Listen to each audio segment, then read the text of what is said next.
Tá na minha vez de falar. Tô aqui pra lembrar que fui eu quem dançou, cantou, gritou, tudo aquilo que nem sempre pôde ser dito. Então mesmo que me ignorem, que me apaguem, que me censurem, eu resisto. Sempre diferente, cada vez mais forte.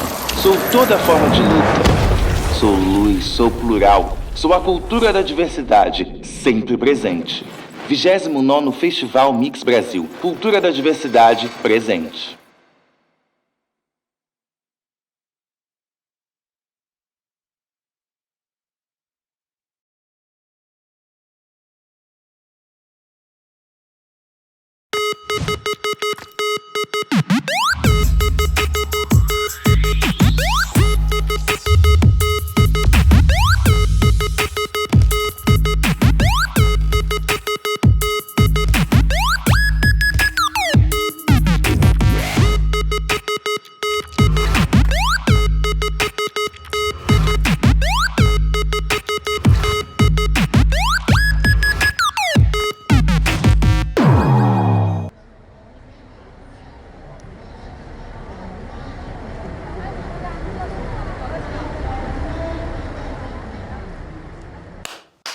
Canal Brasil é... O Canal Brasil é fluente em cinema. Respira cinema. Transpira cinema. Pira cinema. É comédia premiada. Drama de sucesso. É um filme que você não encontrava em lugar nenhum. É lançamento imperdível. E o clássico. Que nunca cansa. O Canal Brasil é real. É documental. É aquilo que não querem te mostrar. Mas que você não consegue parar de ver. O Canal Brasil é tudo isso.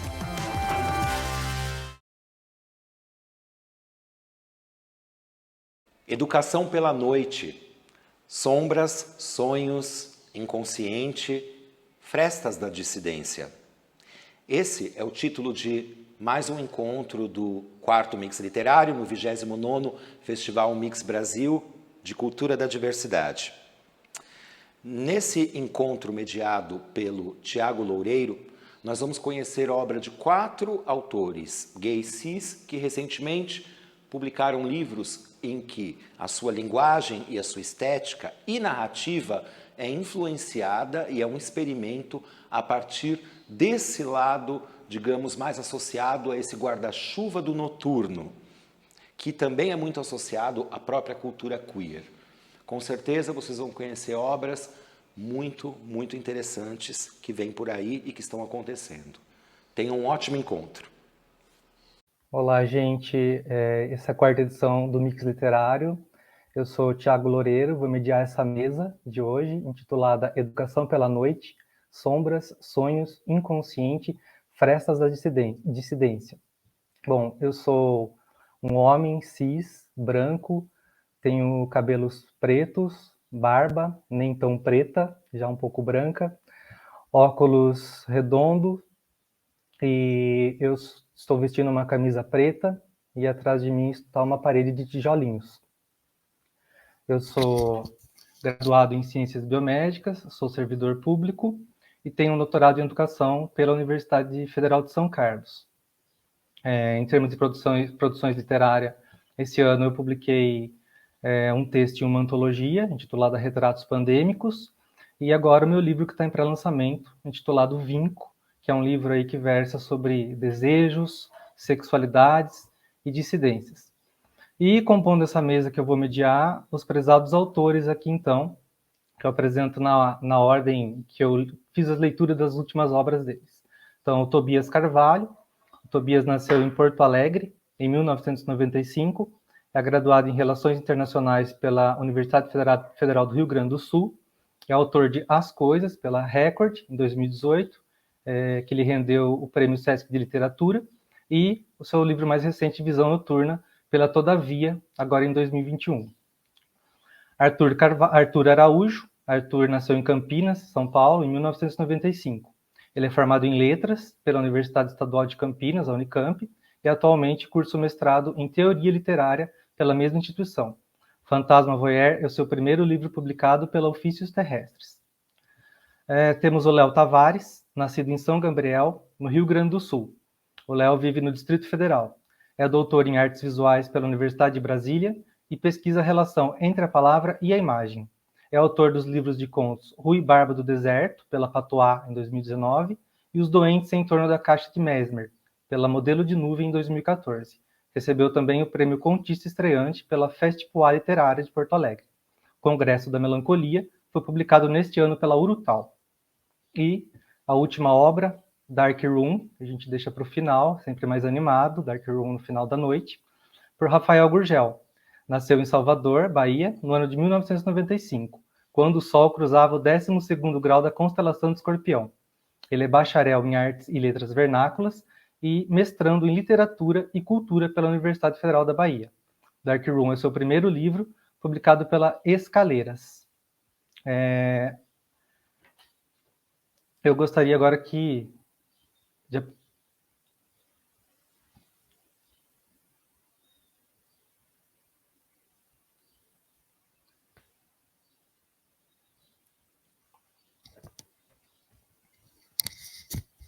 Olá, meninos, sejam bem-vindos. Gostaria que vocês, por gentileza, comentassem um pouquinho sobre a obra de vocês e, caso acharem necessário, complementassem essa informação da mini bio. E sejam bem-vindos.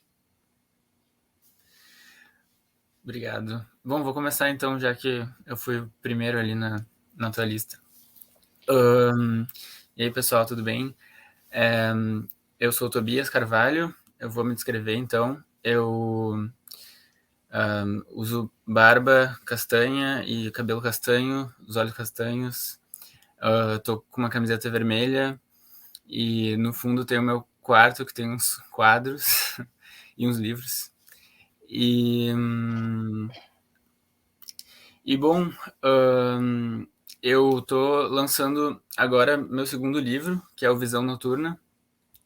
E até quando fui convidado para participar da mesa aqui, a organização do Mix me chamou e eu falei assim, bom, tá, eu preciso dizer que esse livro novo, ele não é muito LGBT, assim, ele não vai tanto para esses temas, assim, porque o meu primeiro livro, ele era bastante focado nisso, assim. O meu primeiro livro foi um livro de contos que ele...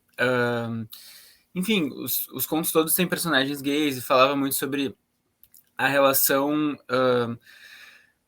desses personagens com os aplicativos de encontro, com a cidade e esses encontros efêmeros e sexo rápido. Tinha muito sexo. E aí, enfim, algumas coisas me incomodavam na maneira como o livro foi recebido, assim, porque a pergunta que eu sempre recebia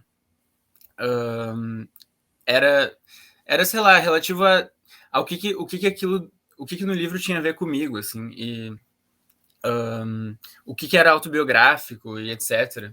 Até depois eu posso contar uma história meio ridícula que aconteceu comigo por causa disso, com um jornalista, enfim.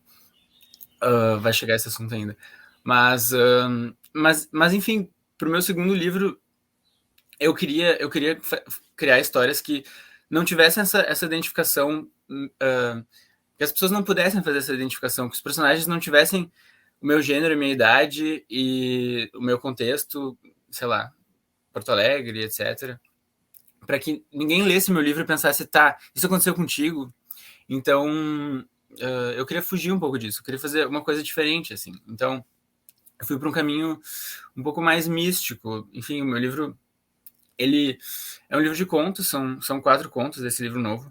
E todos falam sobre sonhos, de uma certa forma, mas de maneiras bem diferentes. Assim, enfim, tem um personagem lá que ele começa a sonhar todos os dias e vira viciado em sonhos lúcidos. Ele anota sonhos e daí ele para de querer viver a vida dele normal e passa a querer viver só dentro do sonho. Daí ele se apaixona por uma mulher e daí ele não sabe se ela existe de verdade ou não.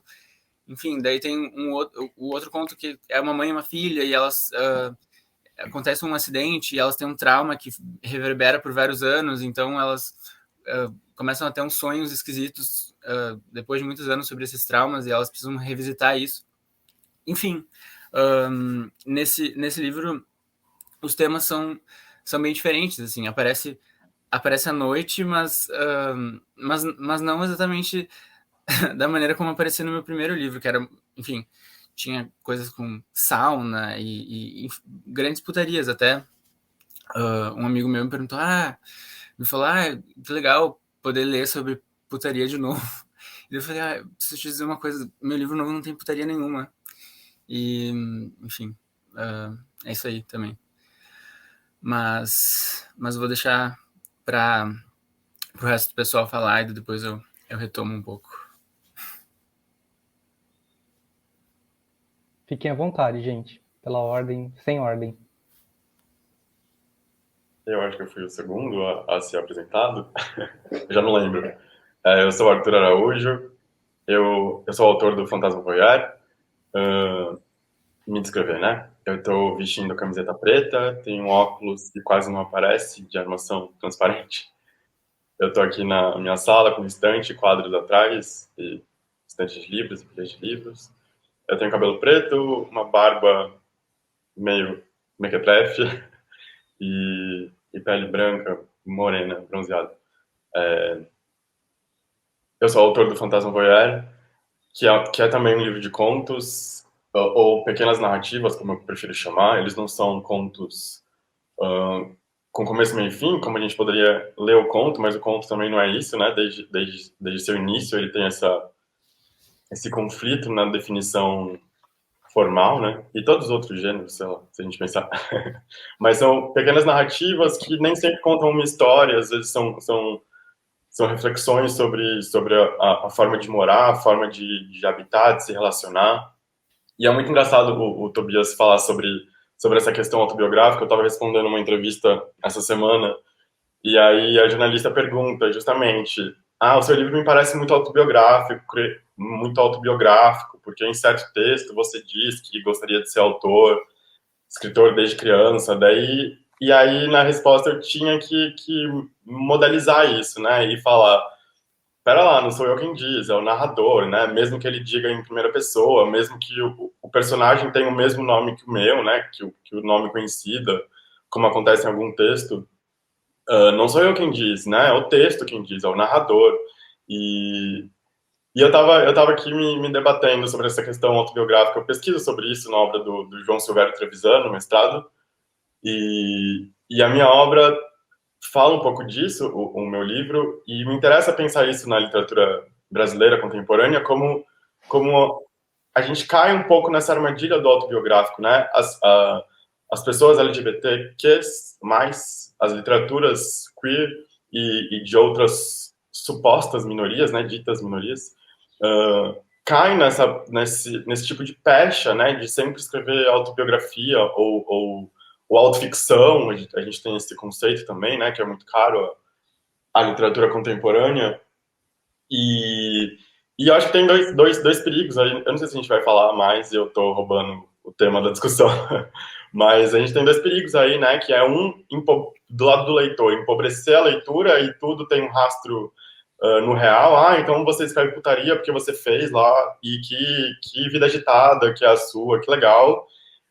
E do nosso lado também empobrece porque eu acho que empobrece, né? Porque nos diz que nós, pessoas, e aí você pode completar com qualquer identidade, só podemos escrever sobre a nossa própria experiência e não fazer uma reflexão sobre o mundo e sobre questões que nos atingem de todas as maneiras, né? E fazer da nossa obra uma reflexão para o mundo, sobre o mundo, e não apenas esse relato intimista.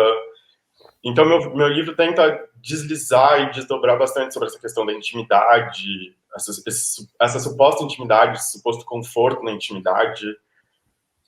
E é um pouco isso. Obrigado, Arthur. Oi, pessoal. Meu nome é Léo Tavares. Eu tenho cabelo castanho escuro. Estou usando um óculos de aro azul, acho que mais quadrado, uma camisa preta. Atrás de mim tem uma parede amarela e duas luminárias, uma cor de rosa e outra verde em forma de cactos. Bom, esse ano eu lancei o meu terceiro livro de contos, que se chama O Congresso da Melancolia. É um livro com 13 contos sobre as relações humanas com algumas imagens e com essa questão do melancólico, com essa presença do melancólico. Eu me identifiquei um pouco com o que o Tobias colocou sobre, de repente, o livro não ter um foco tão centrado na questão da sexualidade. Na verdade, eu acho que nenhum dos meus 3 livros é centrado nisso. Mas acontece de todos terem personagens LGBTQIA+.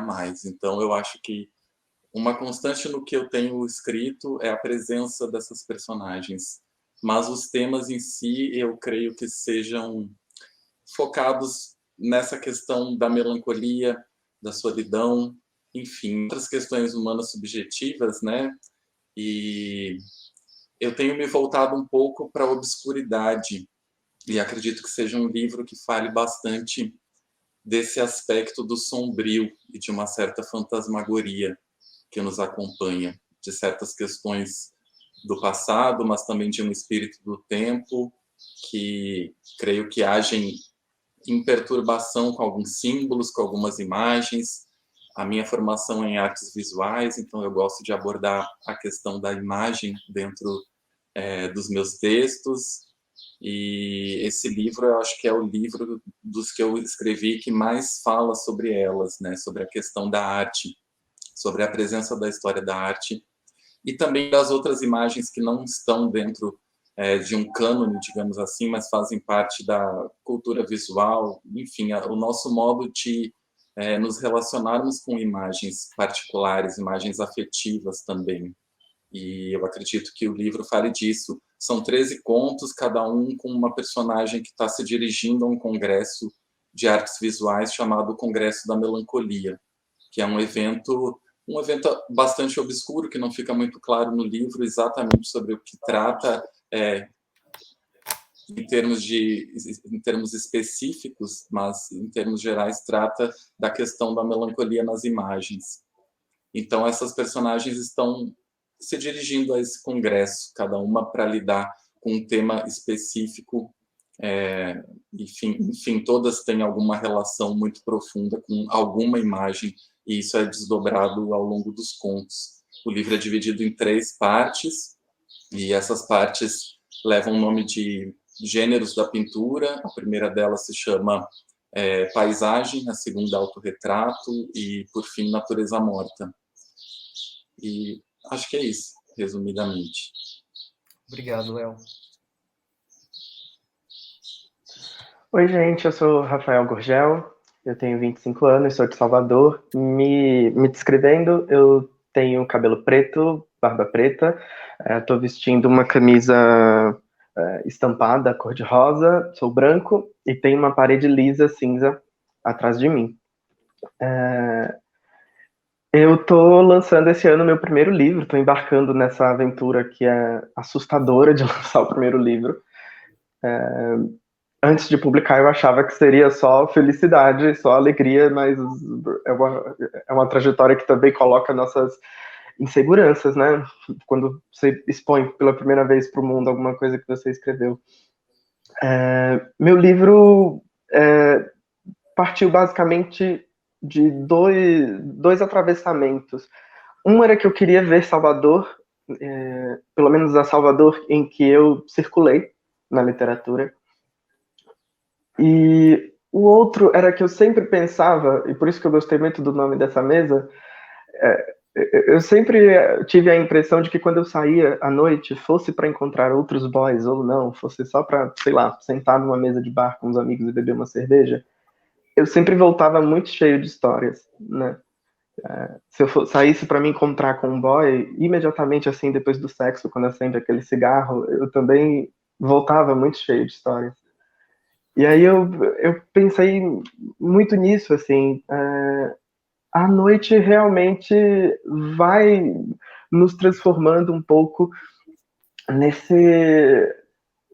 nesse receptáculo de vivências, e a gente acaba meio que transmitindo as nossas próprias histórias uns para os outros. Então esse livro é muito colado a mim mesmo, tanto que eu não tenho muito problema com se disserem que é autoficção e ficarem tentando procurar o que é meu e o que não é aqui dentro. mas é meu, mas é também de muita coisa que eu escutei, das pessoas com quem eu fiquei, das pessoas que eu conheci. E basicamente a história dele é um triângulo amoroso em que há uma grande diferença de idade, né? E só que a história para mim é o que menos interessa, porque ele vai se fragmentando e se estilhaçando e se espelhando de maneira que numa dada parte do livro, mas pro final a história já nem é mais o que interessa, e sim o próprio trabalho com a linguagem. E é isso, eu acho que esse é o Dark Room, e mais coisas eu falo mais adiante na apresentação. Obrigado. Eu que agradeço, Rafa. Bem, pessoal, pensando nas obras de vocês, né, e no título da mesa, então, Educação pela Noite, Sombras, Sonhos, Inconsciente e Frestas da Dissidência, fiquei refletindo sobre as possíveis perspectivas, né, de como que a gente observa e que a gente entende a noite. E eu pensei aqui na noite, a partir das leituras, como um contraponto a esse mal-estar advindo do processo civilizatório, especialmente, então, das luzes, né? Então, até que ponto essas luzes realmente nos iluminam, trazem, né, claridade, trazem progresso, ou até que ponto elas também ofuscam, ou até mesmo nos cegam, né? Cegam nossos olhares. Penso, falando em educação, na corrente do positivismo, uma corrente de pensamento que deriva do iluminismo e que vê uma perspectiva de uma educação muito conteudista, né?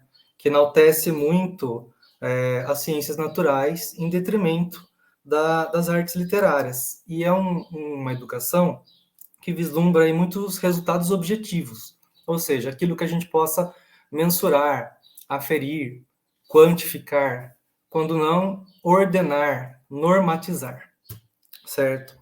Então, essa corrente, ela é, inclusive, emblemática na nossa bandeira. A nossa bandeira nacional, ela tem a frase ordem e progresso, e que deriva, então, dessa concepção positivista. E eu me pergunto, né, até que ponto ordem para quem? Progresso para quem?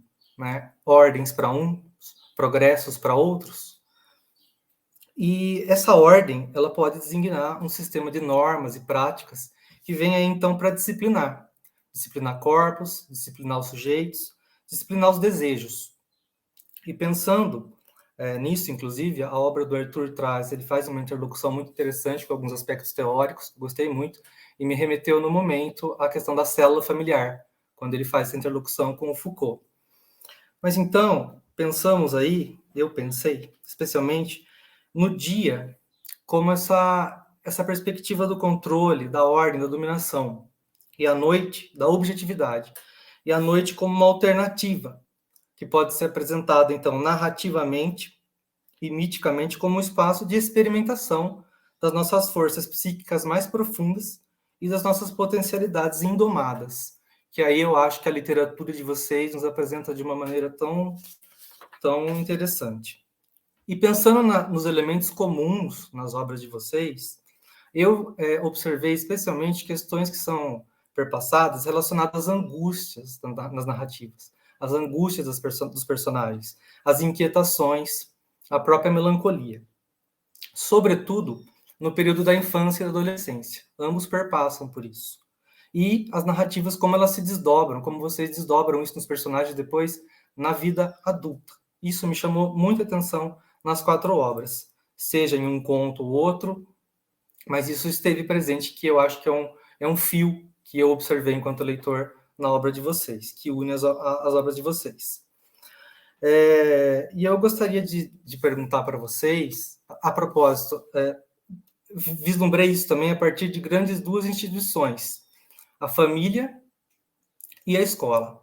A família, praticamente em todas as obras, especialmente num conflito aí das personagens com a figura paterna. E a escola, especialmente eu observei tanto na obra do Léo, no Dark Room, praticamente permeia.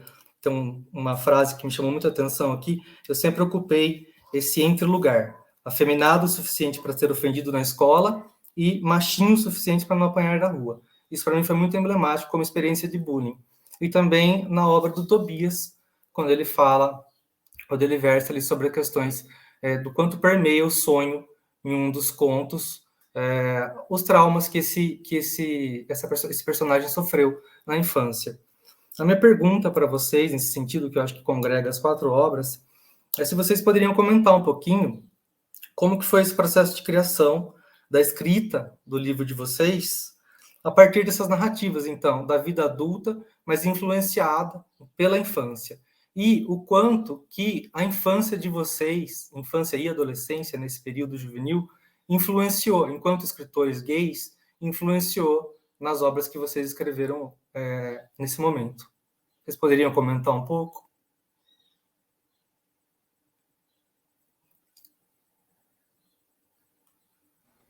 Bom, vou eu então. Tá, eu pensei em várias coisas enquanto estava falando, fazendo sua pergunta. Mas tá, eu vou rapidamente contar uma pequena história que aconteceu comigo depois que eu lancei o meu primeiro livro. Enfim, eu botei muitas questões ali que eram questões que eu queria falar. Enfim, questões da vivência LGBT jovem e que eu sentia até que, de uma certa forma, não sei, a coisa da feminilidade das relações era uma coisa que não estava se escrevendo tanto sobre isso. Acho que as coisas mudaram bastante, assim. Eu escrevi esse livro em 2017. Mas então, teve uma vez que um jornalista me mandou um e-mail me pedindo para fazer uma entrevista. E era, enfim, era legal, era tipo de um jornal grande, assim, vamos lá e tal. E aí ele leu meu livro e ele falou que, enfim, tem um conto do livro que se passa numa sauna. É um personagem que vai para uma sauna gay e que transa com um monte de gente, transa com os garotos de programa e tem uma experiência meio... É uma tarde que acontece um monte de coisa, assim, ele vai conhecendo gente e aquele ambiente de vapor e etc. E aí o jornalista me pediu, ele mandou um e-mail dizendo assim, eu queria fazer uma entrevista dentro de uma sauna contigo. E aí eu, tipo, como assim? Daí ele, não, acho que a gente podia ir naquela sauna do livro. E daí eu falei, como assim a sauna do livro? A sauna do livro só existe dentro do livro. Ele, não, mas eu digo assim, lá, assim, não, onde é que foi que isso aconteceu? E daí eu disse, isso não aconteceu, né? Isso é um livro de ficção. E tive que explicar, assim, essas coisas. E, enfim, esse tipo de... No fim, a gente acabou, sei lá, fazendo uma entrevista bem mais normal. E eu não me botei, assim, nesse lugar não sei, dessa coisa meio exótica que o cara tava entrevistando, tipo, olha ali o gay no seu habitat natural, como se alimenta, como reproduz, não reproduz, tá? E aí, eu fui... Bom, eu fiquei um pouco com esse tipo de coisa me fez pensar um pouco o que eu queria com o meu próximo livro, assim, porque eu acho que, não sei, eu acho que a gente ainda é visto um pouco como aquele nicho ali que está fazendo uma literatura que agora está sendo mais lida, mas que tem que ficar naquele nicho, sabe? Que não pode ser daquele nicho. E eu queria ir para um outro lado, assim. E aí, bom, os sonhos e o inconsciente, de uma forma geral, é um assunto que, enfim, é uma pequena obsessão minha, já faz uns anos, assim.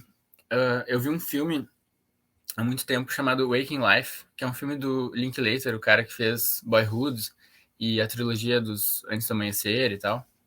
E, enfim, foi um filme que mexeu muito com a minha cabeça. Um filme que o filme inteiro é um sonho, assim, os personagens estão vivendo um sonho, as coisas não fazem muito sentido no filme, e aquilo me impressionou muito, assim, porque eu fui pensando como que alguém fez um filme, porque assim, nos sonhos as coisas não fazem sentido, né, as coisas vão acontecendo sem um começo, meio e fim, sem... E daí como é que tu faz uma narrativa disso? Porque uma narrativa precisa ter um começo, meio e fim, precisa ter um norte, precisa ter... As coisas precisam levar para um lugar, tem que ter uma coerência interna. E... Só que tem muita coisa para trabalhar aí no meio, porque no sonho tem o inconsciente, tem coisas ali que não sei, podem ser fantasmas do teu passado, mas podem ser coisas que aconteceram no dia de hoje que não importam. Enfim, eu tinha vontade de botar isso, de encarar esse desafio, assim, talvez, narrativo. Porque, bom, tem um pessoal aí que na internet, sei lá, dá pra achar muita coisa sobre isso, mas tem um pessoal que gosta de explorar a coisa dos sonhos lúcidos, que nada mais é do que tu sonhar sabendo que tu tá sonhando. Então, isso exige uma certa prática, assim, tu anota teus sonhos e todos os dias faz esse esforço para anotar teus sonhos, daí tu vai tentando encontrar alguns padrões ali dentro, e tu vai ficando cada vez mais consciente dentro do teu sonho. Então é uma coisa meio doida, porque daí tu pode controlar o teu sonho, e tu pode usar esse espaço da tua noite, que vai ser um espaço jogado no lixo na tua vida, para ficar ali mais consciente. E quando eu descobri isso, eu achei muito doido, eu fui atrás, e fui, enfim, e daí eu me deu vontade de escrever sobre isso. E aí, quando eu fui escrever esse livro, foi muito doido, porque eu entrei num processo meio de, sonhar muito, anotar meus sonhos, e aí começaram a aparecer umas coisas do meu inconsciente, e enfim, que foram ali pro livro, e que ficaram, e que foi isso que o Thiago falou, assim, tipo, aparece, não sei, o menino que sofreu bullying na infância, e aí ele vai atrás do bully e depois de muito tempo, e aí começam a aparecer umas coisas meio doidas. Aí também tem, assim, tipo, aparece aqui e ali a relação com o pai e tal, e que é uma coisa bem que acho que os LGBTs têm muito a dizer sobre, né? E enfim, foi uma maneira de acessar um mundo, assim, acessar um outro mundo, talvez, que na minha primeira volta eu tinha feito com sei lá, talvez com essa coisa meio submundo de sauna e aplicativos e tal, e depois eu quis ir para um outro caminho. E agora já estou me estendendo um pouco, vou passar a palavra.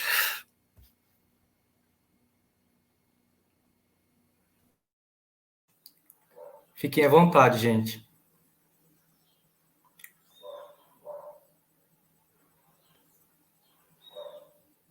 É minha vez de falar, a gente vai por ordem mesmo. Fica à vontade, Arthur.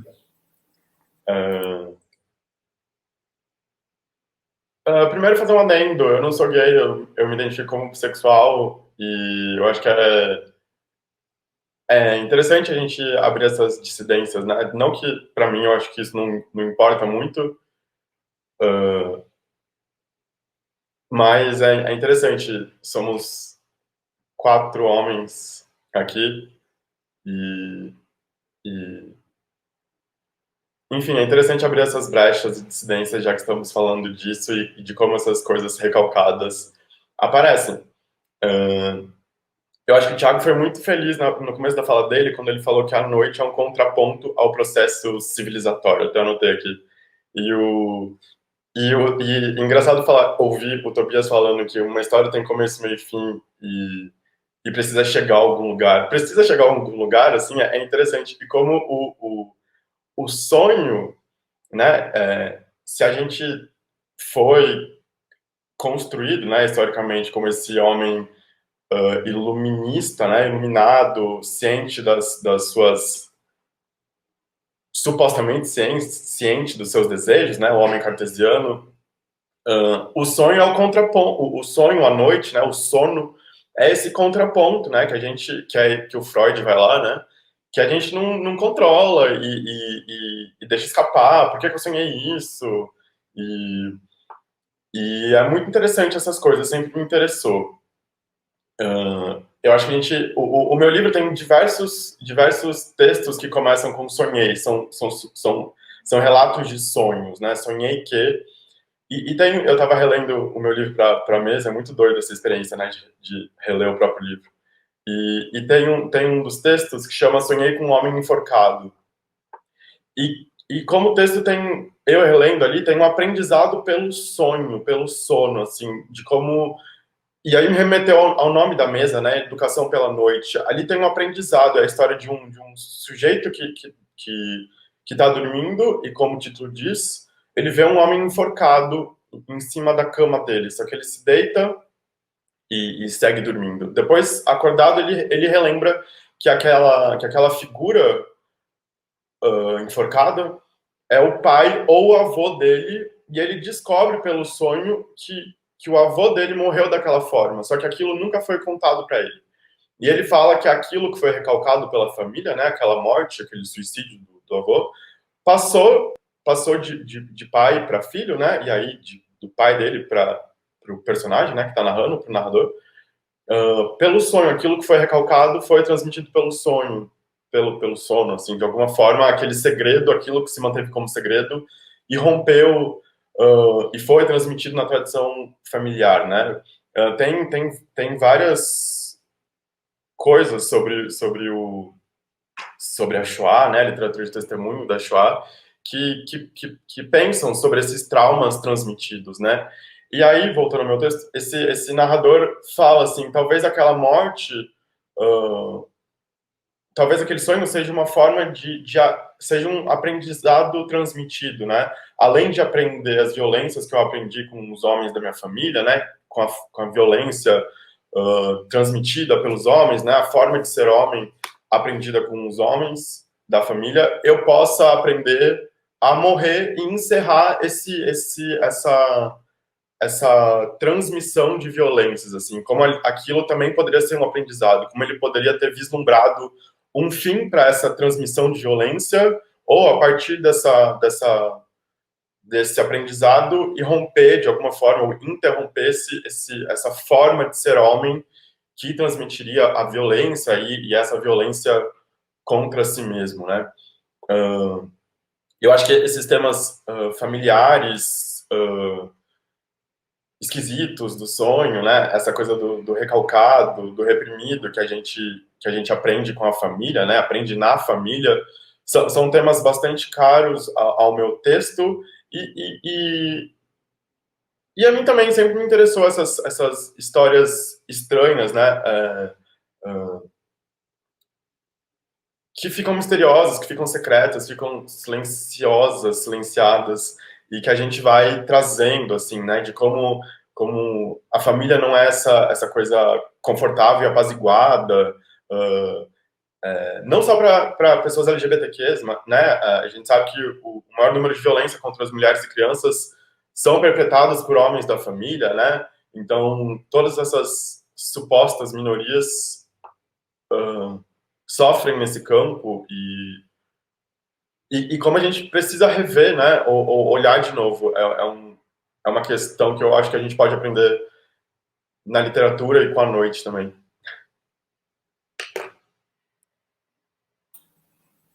Valeu, Arthur, obrigado. Fique à vontade, Léo, Rafa. Tá. Bom, esses temas são muito caros para mim, essa questão da noite, dos sonhos também. Ainda que nesse livro eu acho que a minha abordagem dos sonhos ela vá para o campo do pesadelo, é o que me interessa investigar nesse trabalho, é a questão do pesadelo mesmo.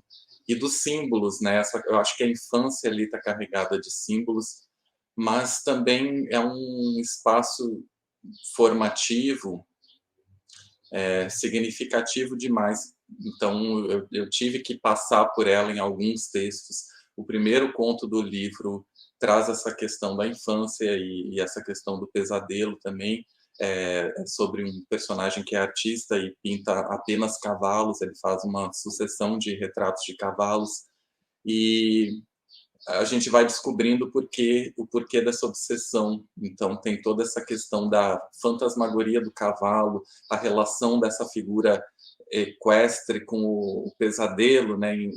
O termo em inglês nightmare, que seria éguas da noite, égua da noite, né? Então todo esse espaço da noite, eu acho que é uma abertura para esse tipo de símbolo, esses símbolos do obscuro, esses símbolos que muitas vezes vão para o lado do sinistro, do mórbido, que me interessam trabalhar. Já tem um tempo que eu acho que eu venho me interessando por essas questões, mas nesse livro eu resolvi ir a fundo. Então, a noite realmente tem um papel importante, apesar de que nem todos os contos se passam, né, num ambiente noturno. E a infância é isso, eu acho que onde a imaginação estava mais liberta, talvez, e isso é irrecuperável, né? Esse retorno é impossível, aquela liberdade imaginativa, mas, ao mesmo tempo, isso está defrontado com essa figura paterna, que seria ali um entrave nesse processo de uma imaginação realmente livre. Então, eu estava pensando muito na melancolia como algo também da ordem do indizível, do não dito, e indo para esse lado, a figura paterna era aquela que tentava dizer que o masculino era o racional, o masculino era a lógica, a razão. Porém, essa personagem, que é homossexual no livro, criança ainda, não compreende as palavras do pai muito bem. Então, é um problema de dicção, talvez, isso não fica muito claro, mas não existe uma transmissão, né? uma comunicação efetiva, tem um ruído, tem uma falha. E eu acho que esse ruído, essa falha, ele se institui em todas essas relações tecidas com o pai, né, ao longo dos meus contos, e aí já vem dos outros livros também. Então, essa presença paterna, ela vem muito mais como um símbolo, realmente, de algo arcaico, algo ancestral, que abala um fluxo ali de poder, de imaginação, de liberdade criativa, e que, portanto, precisa ser cortada, né, para que algo irrompa ali, vibrante, vivo de novo. Então, eu acho que o primeiro conto é basicamente sobre isso. Mas eu acho que ao longo do livro as questões noturnas vão sendo aprofundadas, tem uma aparição desses animais relacionados à noite. Nesse caso tem esse cavalo no primeiro conto, que é um cavalo muito específico, mas tem também a presença de corujas, morcegos, enfim, animais também que eu localizei numa pesquisa iconográfica, né, na história da arte, das representações da melancolia, que trazem esse tipo de imagem, né? Então, esse imaginário que vai sendo renovado ao longo dos séculos, quando vai se representar a melancolia na arte. Aí a gente volta lá para o Renascimento, tem aquelas gravuras com essa presença da coruja, simbolizando o perigo da noite, ou então a noite como um manto sobre o conhecimento, né, recém-inaugurado do dia. Então, sempre essas relações duais, né, esses binômios aí entre noite e dia, conhecimento e delírio, masculino e feminino, a maneira como na arte os historiadores colocaram enfim, a questão da própria imagem como algo pertencente ao feminino, logo ao perigoso, ao obscuro, ao caudaloso, sendo que a palavra seria da ordem do masculino e transmitiria as ideias, a lógica, a racionalidade, né? Então, a questão do mistério é muito conectada a esse feminino obscuro e ancestral, e a imagem, a espacialidade também vinculada a ele. Então, eram questões que eu queria trabalhar dentro da ficção. Obrigado, Léo. Então, gente, a infância realmente é algo que acabou me atravessando na escrita do livro. Eu não tinha muito... não foi algo intencional, foi algo que aconteceu mesmo. Foi uma necessidade que eu senti ali, justamente porque tem esse autor-personagem que está fazendo uma autoanálise, né? Ele está olhando para dentro e ele está tentando entender o próprio desejo, o que ele faz do próprio desejo e como esse desejo pode levá-lo a lugares incríveis, maravilhosos. Todo mundo quer gozar a vida, mas também pode levá-lo a lugares sombrios e de lugares em que ele se maltrata, em que ele acaba se colocando em situações perigosas para si mesmo. E nesse processo de análise desse autor-personagem, era inevitável aparecer a infância e aparecer para mim foi inevitável, né? Era inevitável que aparecesse a infância e o pai como uma figura violenta e como ele talvez reproduzisse ali, né? Chovendo molhado, né, gente? Essas relações familiares, enfim, elas são bem clichês, elas são repetitivas, mas, enfim, porque são mesmo. Achei Mas como interessante, desculpa te interromper, eu só achei interessante que você, inclusive, você nomeia progenitor, né? Você não fala pai em momento nenhum. Sim, inclusive eu me refiro assim ao meu próprio progenitor. Eu me identifiquei, e nesse sentido, eu me identifiquei muito com uma coisa que o Arthur falou, né? Que era sobre como talvez caiba a gente nesse processo de construir literatura e trabalhar com a linguagem é também construir imaginários e construir mundos possíveis. Eu acho que cabe a gente também, enquanto homens gays, lembrar que somos homens e que reproduzimos violência, né? E que os nossos pais, sobretudo as figuras paternas, né, os homens da família, podem ter sido muito violentos com a gente, mas será que a gente não reproduziu essa violência em outros lugares, na irresponsabilidade afetiva das nossas relações? Não querendo falar de responsabilidade afetiva de uma maneira, sei lá, meio esvaziada, como aparece muito em rede social, em meme, mas será que a gente não reproduz esses homens que foram violentos com a gente? Até como uma maneira de se defender, do que a gente acha que é se defender? Eu me perguntei muito isso enquanto escrevia, então a infância precisava aparecer nesse sentido. E também porque, como eu disse, e eu não tenho muitos problemas em assumir isso, é um livro muito colado a mim. E eu tenho uma relação que é muito esquisita com o meu progenitor. É quase uma não relação. Ele era uma figura... É porque está vivo, mas não o vejo. Ele era uma figura que estava lá presente, dentro de casa, nunca tinha contato comigo, e quando tinha, era para demonstrar violência, censura. Nunca tinha afeto ali. Eu ainda tenho vontade de escrever sobre isso mais profundamente, porque esse livro não se deteve com muita minúcia, com muitos detalhes na minha própria relação paterna. Um dia, talvez, eu faça que nem o Trevisan e escreva sobre o pai, quando eu tiver, sei lá, uns 50 anos, se o mundo ainda existir e, por consequência, eu estiver nele. Mas é isso, eu acho que a infância é importante para mim como esse lugar em que nos molda, no sentido de que somos vítimas de violência, estamos ali sujeitos à ordem dos adultos, né? Os adultos dizem muitos nãos pra gente quando a gente é criança. Não fale desse jeito, não se vista desse jeito, não ande desse jeito. Eu ouvia muitos nãos, tanto do progenitor quanto da minha mãe. E aí, como esses nãos acabam se introjetando de maneira que às vezes a gente só tem nãos a dizer para o mundo, né? E aí o meu livro eu queria que fosse um grande sim para o mundo. Eu queria que fosse um grande sim de desobediência, talvez. Tanto que em primeiras versões ele estava muito mais limpinho, muito mais organizado, sem tantos palavrões, tem numa linguagem um pouco mais arrumada, assim, polida.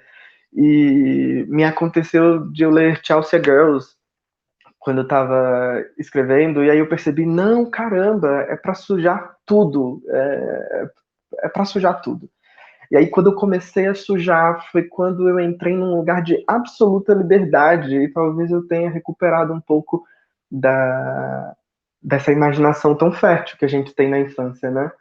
Mas é isso, a infância para mim é esse lugar. Ele nos modela e a gente precisa sempre voltar para ele para entender como não reproduzir o que fizeram com a gente, eu acho. Obrigado, Rafa. Obrigado a todos. Posso acrescentar só uma coisinha? Claro. No livro do Rafa tem uma parte que ele fala assim, é preciso se sujar para escrever, ou sujar a escrita, alguma coisa assim, que foi o que ele falou agora no final, né? E você, Thiago, falou da noite como essa possibilidade de dissidência, né, no final da sua fala. E E é interessante que se sujar ou ir para a noite, né, abre caminhos, né, a gente precisa se sujar, e abre para construir novos mundos, mas também pode ser bastante fatal, né, é isso que a abertura não é sempre positiva, ou a gente pode se sujar e não sair da merda, assim, né, isso que quando o Rafa fala de desobediência, isso é muito potente, da ordem do descontrole, da ordem que tudo pode rolar na noite, né, eu acho que essa ordem do indomesticado, indomesticável, do selvagem, é muito legal e incontrolável. Tem isso também, que não dá para ser ensinado, né? Perfeito, Arthur. Obrigado. Pensando nas obras aqui agora, separando um pouquinho vocês, gostaria de falar brevemente sobre a obra do Léo e a obra do Tobias. Bom, Léo, o Congresso da Melancolia, eu achei assim, uma obra de extrema erudição, uma obra bastante densa, onde você mescla aí aspectos imagéticos, aspectos teóricos, paranormalidades, enfim, você faz uso da psicanálise, de fluxo de consciência, e que, assim, eu achei uma leitura, apesar de densa, ela me tirava da zona de conforto. Então, não era uma leitura linear, era uma leitura em camadas, que eu me pegava refletindo e saindo daquilo que a palavra escrita me mostrava. E o que corrobora, né, a tua formação em artes visuais, o teu objeto. Achei isso muito, assim, potente. Então, assim, você também mesclava elementos de humor, apesar de serem histórias bastante densas e melancólicas, né? Eu ri alto com o Menino Azul, muito alto, apesar do contexto da história. E você, assim, eu sentia que essas histórias, elas muitas vezes, então, me catapultavam para um devir, ou como você muitas vezes mencionava, ao porvir. Me permitiu no último conto também zanzar por Zanzechans, que foi um local que eu tive a oportunidade de conhecer, então para mim foi uma conexão muito especial com várias das suas histórias.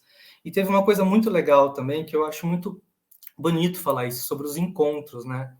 Então, quando eu comecei a ler, vi a capa, o tema e me permiti ler sua obra, me remeteu no momento a um álbum de uma banda chamada Smashing Pumpkins, não sei se você conhece, e um álbum intitulado Melancholy and the Infinite Sadness.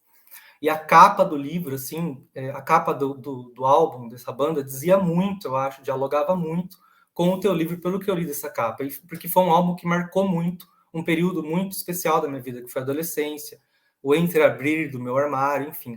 Então, eu achei essa conexão muito legal, porque esse álbum, ele de certa forma, foi citado em uma obra do Alexandre Rebelo, que é o Nicotina Zero, aparece em Tonight Tonight, e aí eu, então, conectei esses encontros, e eu achei isso muito bonito. Em relação à obra do Tobias, como que isso, né, como que a sua obra se explora essa questão do consciente, inconsciente, nos sonhos, as várias perspectivas que você consegue investigar. Eu vi que você utilizou um pouco da abordagem junguiana, até imagino como você se aprofundou em algumas coisas para conseguir desenvolver as suas narrativas.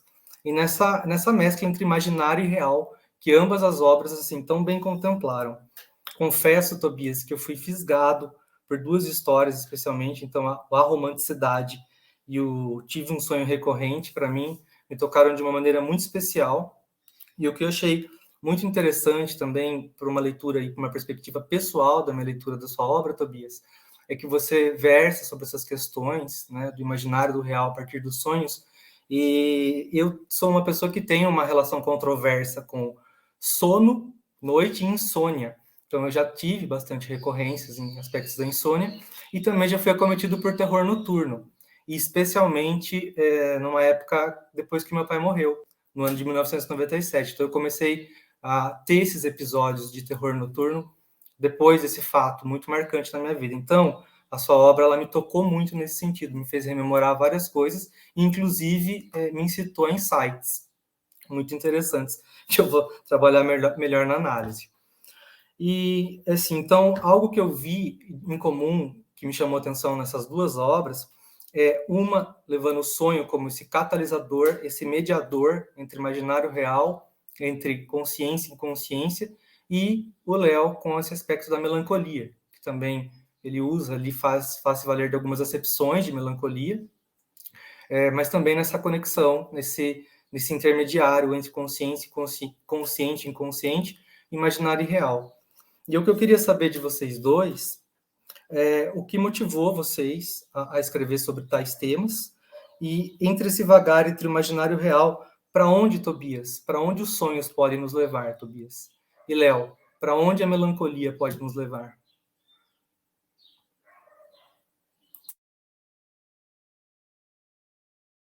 Quer começar, Léo? Posso começar, então. Obrigado, Thiago, pelas suas palavras, pelos seus comentários a respeito do livro. Eu não sei se eu começo pela última pergunta, talvez, eu acho que é a mais difícil, né, para onde que a melancolia pode levar. Eu não tenho uma resposta muito exata no momento, porque eu achei extremamente difícil falar sobre a melancolia, né? Então, a gente tem algumas acepções que vão variando ao longo do tempo, né? Por exemplo, a melancolia já foi considerada um desejo, uma certa aspiração poética ali pelo século XVIII, pelos artistas, pelos pintores, né? Então, tem aquelas figuras ali do rococó, aqueles quadros do Watteau que retratavam uma melancolia aprazível, seria um deleite da aristocracia, da nobreza, né? Enfim, associada a não fazer nada, a uma lassidão, aos crepúsculos, mas era chamada de doce melancolia frequentemente.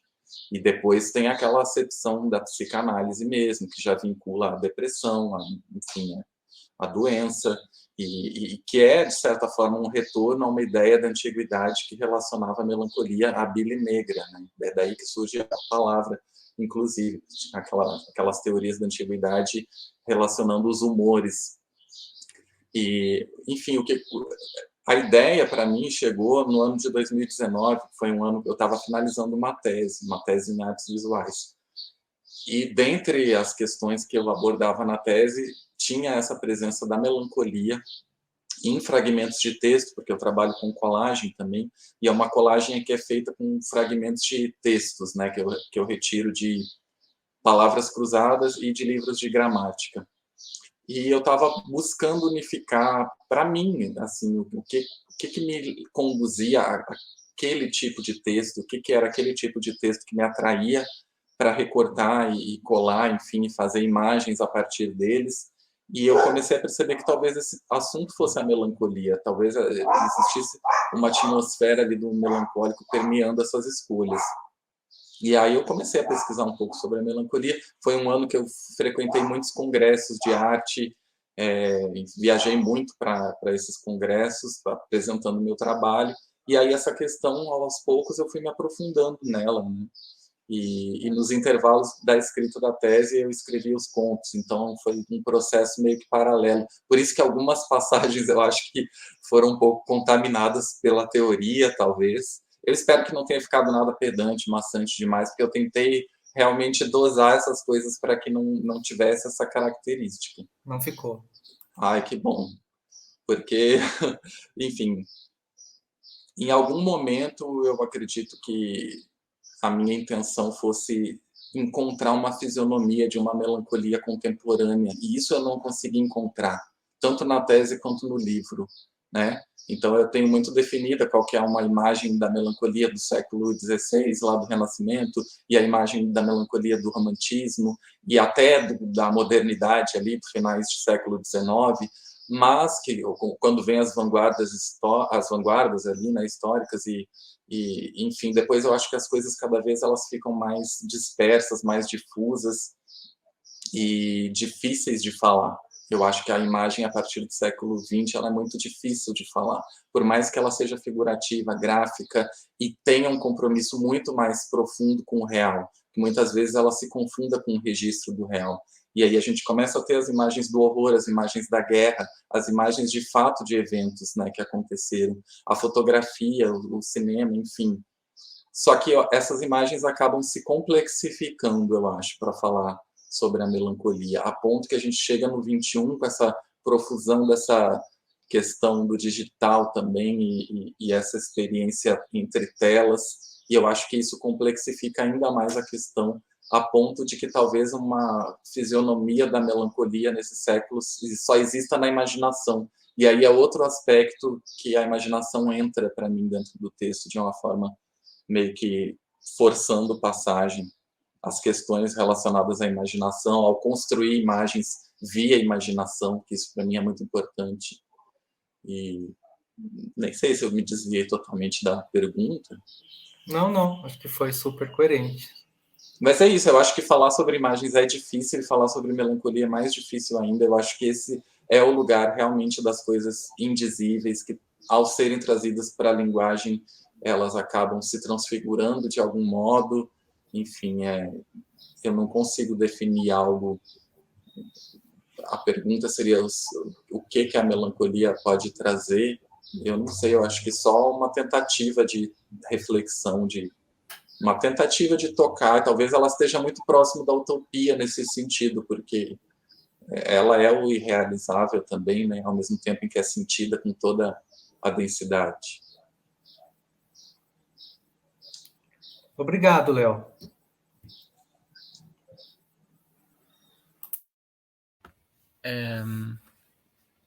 Bom, eu estava pensando aqui na resposta para essa pergunta, porque foi uma boa pergunta, complexa.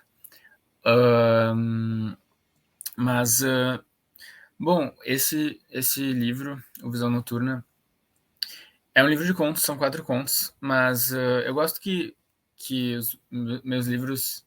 Eu não escrevi um romance ainda, o meu editor queria que eu fizesse um romance, e daí eu falei para ele, depois de um tempo eu não conseguia escrever um romance, eu falei, vai ter que ser um livro de contos, tudo bem? Daí ele falou, tá, tudo bem.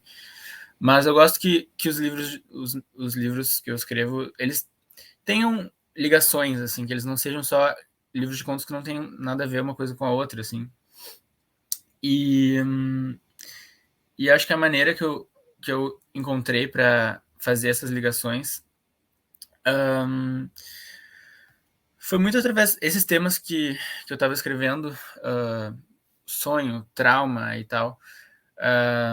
Eles vão se... E inconsciente também. Eles vão se costurando dentro do livro, porque esse o último conto que tu mencionou, Thiago, ele é sobre é um conto em primeira pessoa, um cara, um menino que escreve, que é escritor, e ele começa a ter um sonho recorrente que ele tá atravessando uma piscina cheia de meninos meio machões, assim, da infância dele, do colégio dele.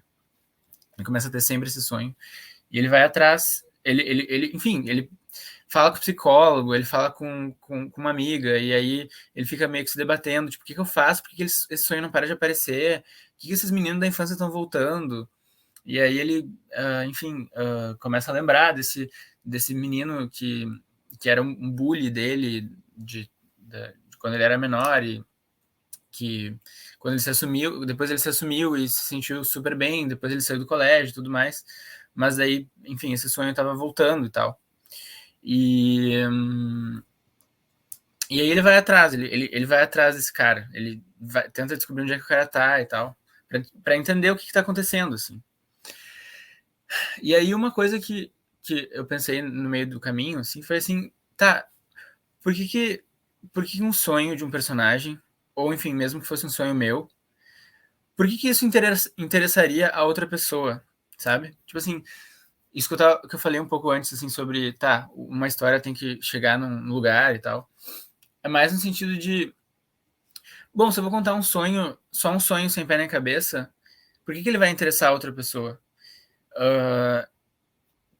Às vezes os sonhos não têm interpretação, não tem jeito de tu chegar numa interpretação, mas numa história tu precisa ter, de uma certa forma, alguma coisa que te enfim, que te faça sentir que aquilo tem um pouco a ver contigo, assim, e eu acho que o sonho entra por aí porque nos nossos sonhos estão tudo da gente, estão tudo que a gente viveu, estão todos os nossos anseios, os nossos medos, eles vão aparecendo ali. Então, bom, enfim, aí esse último conto, ele recupera vários temas de todos os outros contos, então tem alguns pequenos signos, algumas chaves, assim, que aparecem nos outros contos, como se esse menino aí, que é o escritor, o narrador desse último conto, ele tivesse escrito os outros, assim. Então, sei lá, para mim o sonho, ele pode ser chave para várias coisas. Tu tá atento a isso, tá atento a quem tu é de uma maneira muito profunda, assim, onde teu inconsciente está plugado, é enriquecedor, assim, como ser humano, para ti, para todo mundo. E, enfim, fui por esse caminho. Valeu, Tobias. Pensando nas outras obras agora, Fantasma Voyeur, Dark Room, meninos, eu queria saber o seguinte de vocês. Eu noto, assim, primeiro, né, vocês são 2 escritores que estão estreando, ambos com obras, assim, bastante experimentais. Achei, assim, leituras muito impactantes, viscerais, e achei de extrema ousadia. O conto do livro do Fantasma Voyeur, que você versa, Arthur, sobre uma relação de um sádico e de um masoquista, eu confesso que depois que eu li essa história, eu precisei parar um tempo, respirar. Porque, assim, cara, aquilo me paralisou, foi anestesiante, assim. Muito bom. E o livro do Rafa, quase que a obra inteira perpassa uma eroticidade muito potente também, que me fez várias vezes ficar impactado com as narrativas. E eu fiquei pensando, porque eu também estou lançando, né, meu primeiro livro, Rinco, e eu pensei em trabalhar algumas questões eróticas no livro. Contudo, pelo fato de ser um escritor também estreante, eu fiquei me tolhindo na escrita, sabe? Eu escrevia, depois eu mudava, eu pensava, nossa, talvez isso esteja impactante demais. Enfim, então eu senti até um certo recalquezinho, depois de ver o de vocês, e o quanto isso me afetou, o quanto isso me sensibilizou. O que eu queria saber de vocês é se vocês, essa postura mais incisiva, como que vocês se sentiram enquanto no processo criativo dessas histórias, se vocês em algum momento se sentiram tolhidos ou não em escrever sobre isso, como que foi para vocês? Que isso me aguçou muito a curiosidade.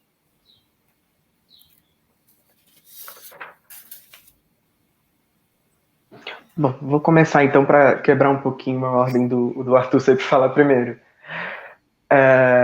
Nossa, eu achei delicioso escrever isso.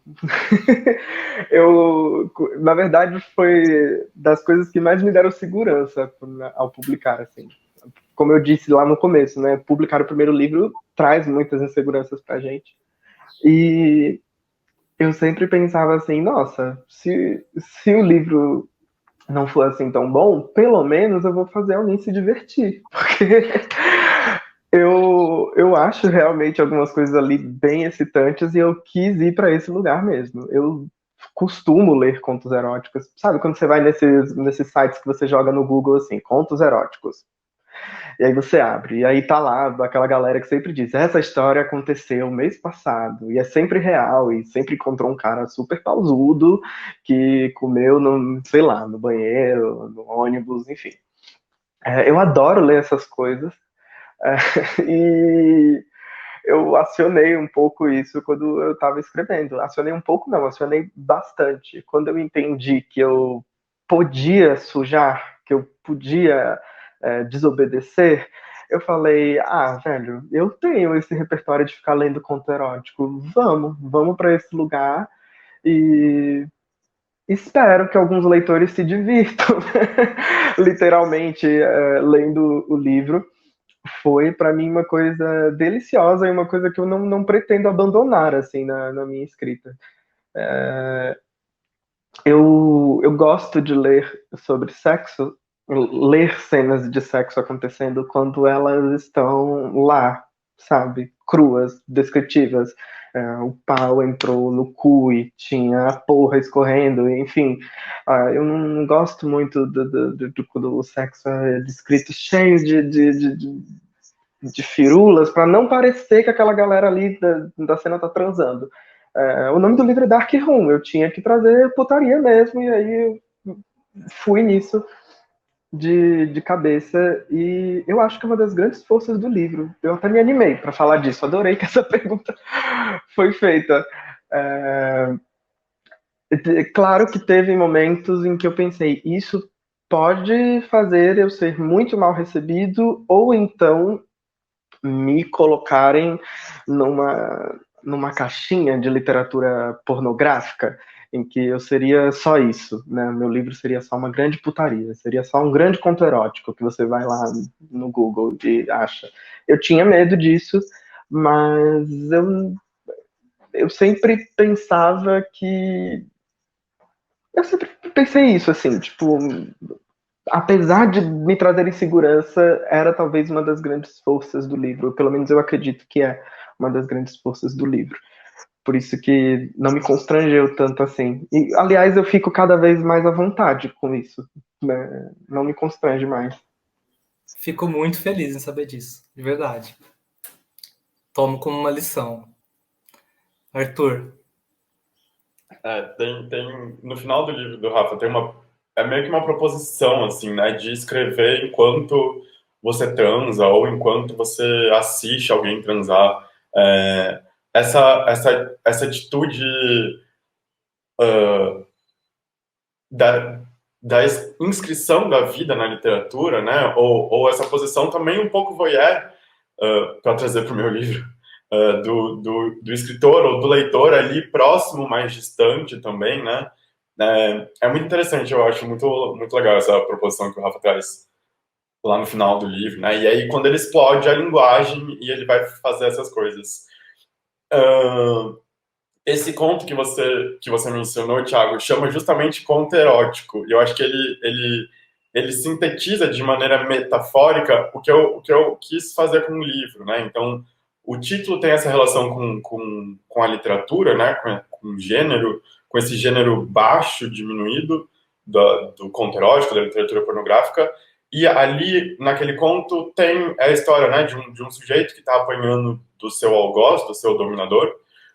E aí ele quer mais, daí ele sai, ele vai para um estacionamento de beira de estrada, assim, e vai pro banheiro e passa a noite, assim, sendo currado pelos caminhoneiros ali, e ele sai, assim, destruído, querendo mais, e aí volta para casa, e aí, spoiler, né, a gente descobre que aquele primeiro algoz, na verdade, é o marido do cara, e aí ele pergunta, né, o marido pergunta se ele precisa de cuidado, se ele quer ajuda, assim.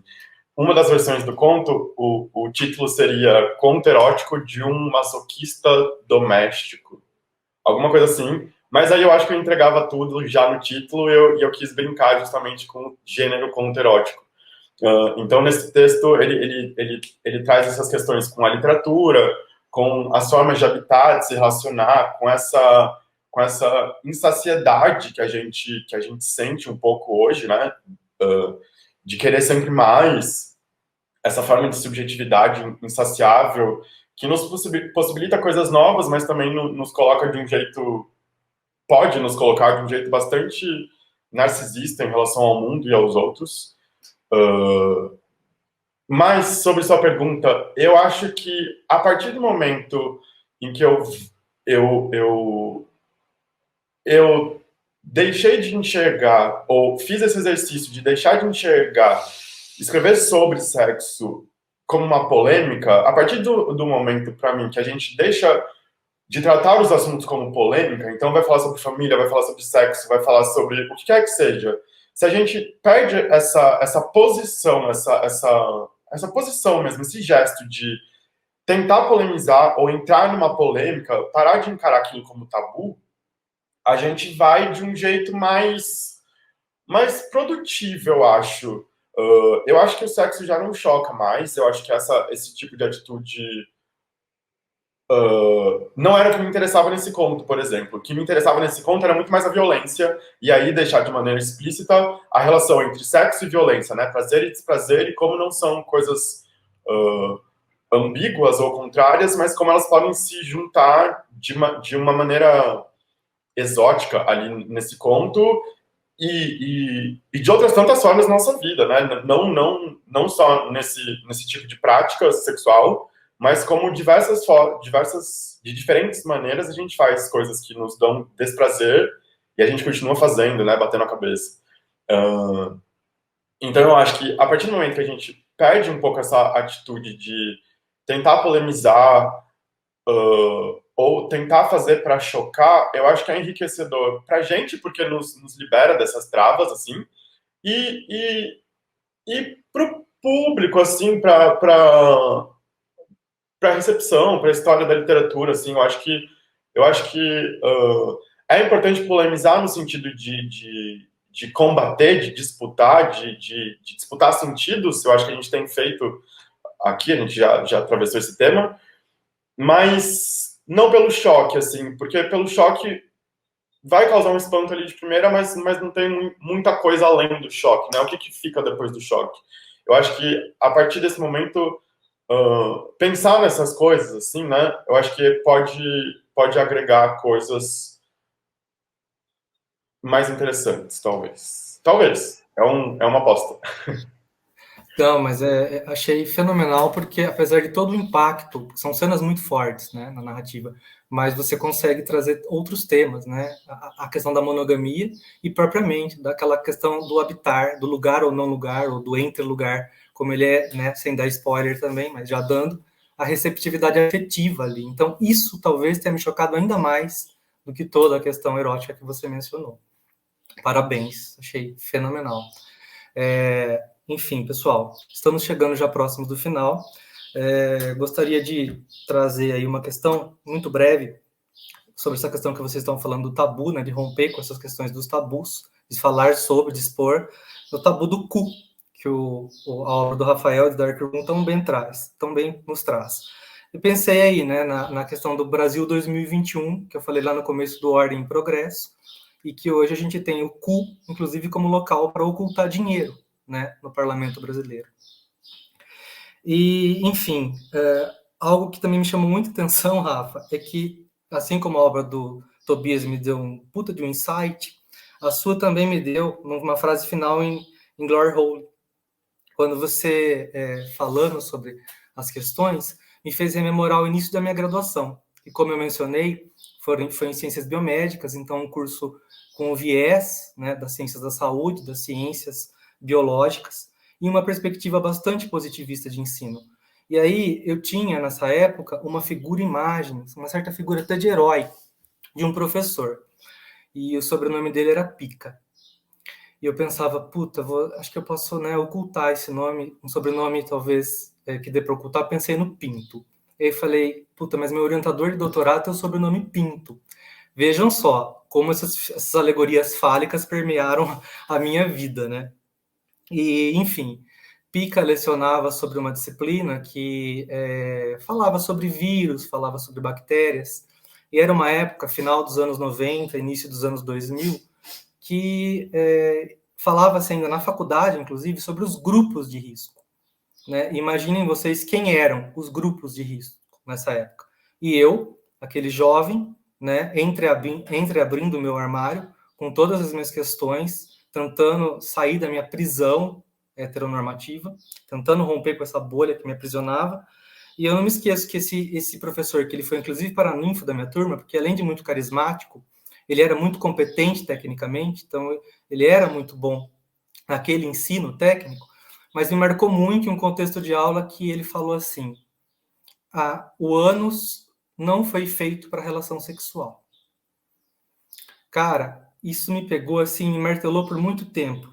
E aí, quando eu leio na sua página 95 do seu livro, você fala o seguinte: avisos do cu. Você ainda não sabe como fazer da destruição mais que um afeto triste. Prepare uma paciência. Faça a escolha de não sofrer. Arranque a cabeça do macho após o coito. Todo desejo guarda uma falta. E é necessária, e é nessa falta que a gente enxerga sentido. Então, cara, isso me marcou demais, me fez refletir demais, me impactou demais. E, encerrando a minha fala, eu queria agradecer a todos vocês por abrirem essas frestas. Realmente, muito obrigado. Obras excelentes e que, assim, de uma maneira ou de outra, todas me tocaram, me sensibilizaram e fizeram me trabalhar o meu olhar sobre mim mesmo e, sobretudo, o meu olhar sobre o outro e sobre a verdade do outro. Então, muito obrigado. Deixo só um espaço aí, caso alguém queira se despedir e falar algo mais, mas a gente já chegou no nosso limite. Valeu, queridos. Muito obrigado e um prazer conhecê-los, ainda que virtualmente. Espero que a gente possa um dia trocar uma ideia presencial.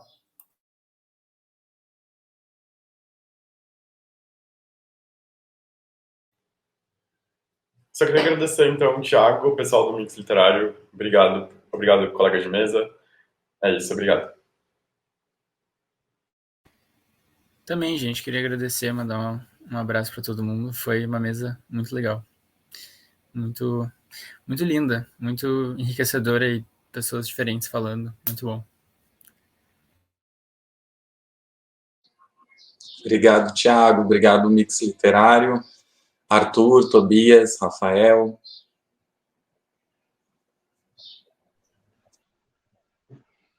Obrigado ao Mix Literário, ao Thiago pela leitura gentil, e obrigado aos participantes da mesa também pela troca, que foi bem bonita e bem importante. Obrigado, gente. Até mais, pessoal.